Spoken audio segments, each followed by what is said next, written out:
మైలవరం నుంచి నువ్వు తీసుకొచ్చిన రౌడీలు ఎవరైతే పాషా, అలాగే బట్టా అనిల్, పటమం నుంచి కొత్తపల్లి రాజశేఖర్,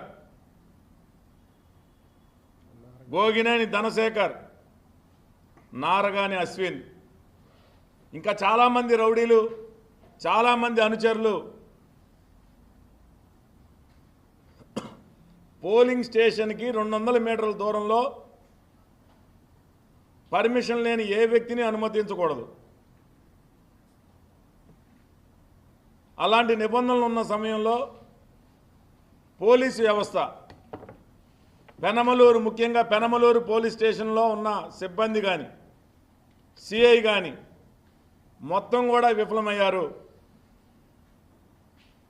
పోలింగ్లో దాదాపు గంటన్నర సమయం పోలింగ్ నిలిపివేశారు.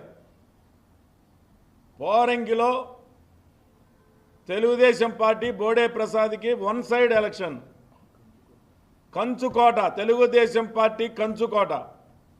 ఏదో ఒక విధంగా అక్కడ ఓటర్ని భయపెట్టి పోలింగ్ స్టేషన్కి రాకుండా చేయాలనే ఆలోచనతో గేటు లోపలేమో పర్మిషన్ లేని వ్యక్తులతోటి గంటన్నర నిలబడ్డాడు. గేటు బయట సుమారుగా 100-150 మందితోటి రౌడీలను తీసుకొచ్చి పోలింగ్ స్టేషన్కి వచ్చే ఓటర్లందరినీ కూడా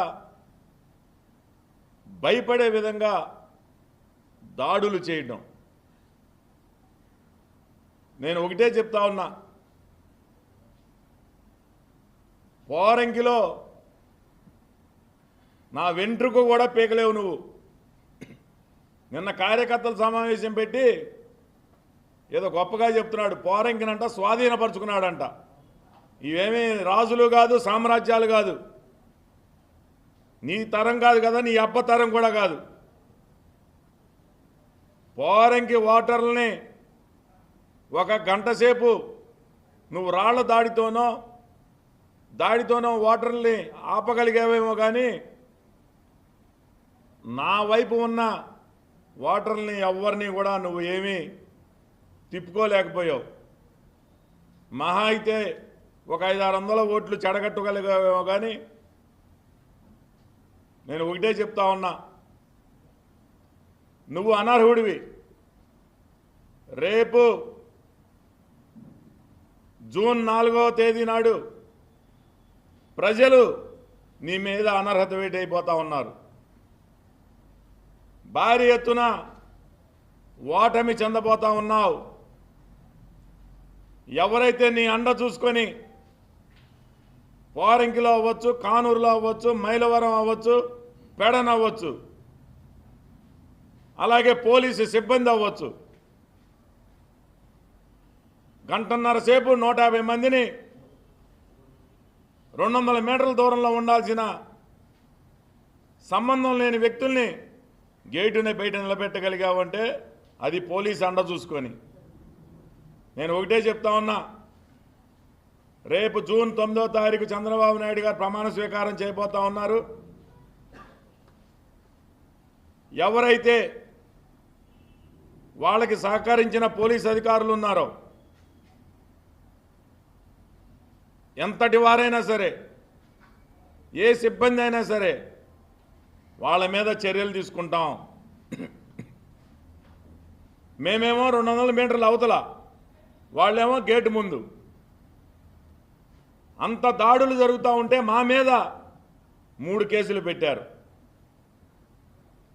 పోరంకిని అంట ఆక్రమించుకున్నాడంట, స్వాధీనపరుచుకున్నాడంట.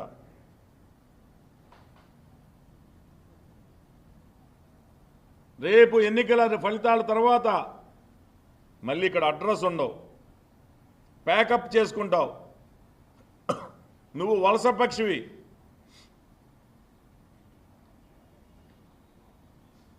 ఈరోజు నీ అధికారాన్ని అడ్డం పెట్టుకొని ఎవరైతే విర్రవీగారో వాళ్ళ పరిస్థితి ఏ విధంగా ఉంటుందో నేను హెచ్చరిస్తా ఉన్నా. రాజకీయాలు గెలవటం కోసం ప్రజాసేవ చేయడం కోసం ఉపయోగించాలి తప్పితే భౌతికంగా దాడులు చేయడం కోసం ఉపయోగిస్తే మాత్రం ఎప్పుడూ అధికారం శాశ్వతం కాదు. వచ్చేది తెలుగుదేశం పార్టీ.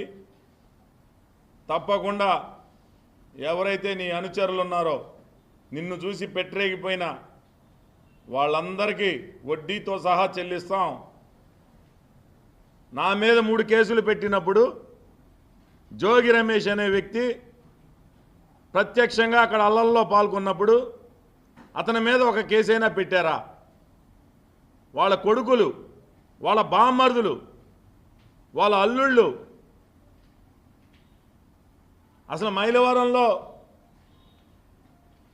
ఎవరైతే నీ తొత్తులు ఉన్నారో అందరినీ కూడా తీసుకొచ్చి ఇక్కడ పెట్టుకున్నావు. పెనమలూరు నియోజకవర్గం